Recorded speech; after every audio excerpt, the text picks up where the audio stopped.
یا ایھا الذین آمنوا اذکروا اللہ ذکرا کثیرا، اے ایمان والو کثرت کے ساتھ اللہ کا ذکر کرو۔ ذکر یاد کرنے کو کہتے ہیں، اور یاد کرنا یہ ہے کہ اللہ جل شانہ سے غافل نہ ہوا جائے۔ علماء نے، اہل تصوف نے، اہل لغت نے ذکر پر بہت کلام کیا ہے، لیکن سب سے بہتر بات حضرت شیخ احمد مجدد الفسانی علیہ رحمہ نے کی۔ حقیقت الذکر رفع الغفلہ، فرماتے ہیں کہ ذکر کی حقیقت یہ ہے کہ غفلت زائل ہو جائے۔ تو آپ غفلت میں نہیں ہیں تو آپ ذاکر ہیں۔ ذکر لسان کا ہو یا آپ کے دھیان کا ہو، آپ کے خیال کا ہو، آپ کی پاکیزہ سوچ بھی ذکر کہلائے گی۔ کسی دکھی کی مدد کرنے میں آپ مصروف ہوں گے تو وہ بھی کیفیت ذکر ہوگی۔ قرآن مجید کی تلاوت بھی ایک ذکر ہے۔ تو آپ جب غفلت میں نہیں ہوں گے تو پھر آپ گفتگو کر رہے ہیں تو تب بھی ذاکر ہیں، خاموش ہیں تو تب بھی ذاکر ہیں، خیال اور وہم کی سوچیں پاکیزہ فکر کی طواف میں ہیں تو پھر بھی ذکر ہے۔ آپ اللہ کی قدرت کو، اس کے عجائب کو دیکھ رہے ہیں تو پھر بھی ذکر ہے۔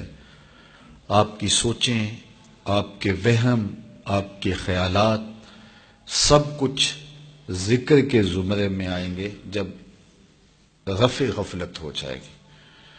تو غفلت نہ ہو تو کیفیت ذکر ہے، اور غفلت ہو تو زبان ذاکر بھی ہو، بول رہی ہو تو وہ ذکر نہیں ہے۔ دل آپ کا اللہ کی یاد سے غافل ہے اور زبان سے اللہ اللہ بھی کر رہے ہیں تو ذاکر نہیں ہوں گے۔ جس طرح کہ فرمایا گیا کہ کھیلتے ہوئے دل کی دعا اللہ قبول نہیں کرتا۔ کھیلتا ہوا دل کیا ہے؟ کہ آپ کی زبان دعا مانگ رہی ہو اور دل کہیں اور گیا ہو، دل میں کوئی اور خیال چل رہے ہوں، دل کی تمنائیں اور دل کی تڑپ کچھ اور ہو، اور آپ روٹین سے جھوم بھی رہے ہیں، اللہ اللہ بھی کر رہے ہیں اور دعا بھی مانگ رہے ہیں، دعا چل رہی ہے، آپ بولتے جا رہے ہیں، لیکن دل آپ کا کہیں اور کھیل رہا ہے، سوچیں کہیں اور ہیں۔ تو اس کو کہتے ہیں قلب لاہن، کھیلنے والا دل۔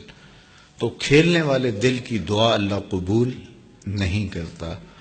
وہ اس شخص کی دعا قبول کرتا ہے جس کی زبان بھی بولتی ہے تو ساتھ دل بھی بولتا ہے، دل بھی ان لفظوں کے پیچھے کھڑا ہے، اور پاکیزہ فکری اور قلب سے غفلت کا اٹھ جانا، یہ وہ حقیقت کا نور ہے جو اللہ اہل ایمان کو دیتا ہے۔